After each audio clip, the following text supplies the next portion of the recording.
High বন্ধুরা, আজকে আমার স্কুলের প্রথম দিন। এই পিছনে যায় বস। কেন? আরে বেটা, তোরে বলছি না পিছনে আয় বস। আরে স্যার তো আসে নাই, সামনেই বসে পড়ি। আরে এই স্কুল তো আমার কথাই চলে, এই স্কুলের নেতা আমি। বাচ্চারা বলো তো এই সিটটা কার? আপনার। যাও ওঠ এইখান থেকে। হ্যালো বন্ধুরা।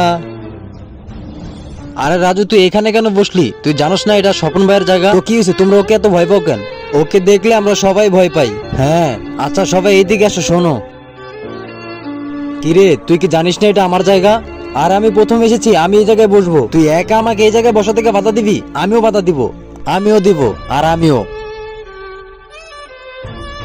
আমাকে মাফ করে দাও, আমি পিছনে যায় বসতেছি। তো বন্ধুরা, সবাই যদি একসাথে হও তাহলে যে কোনো শক্তিকে পরাস্ত করা সম্ভব। আর রাজুর বুদ্ধির জন্য ভিডিওতে লাইক সাবস্ক্রাইব করে দাও না।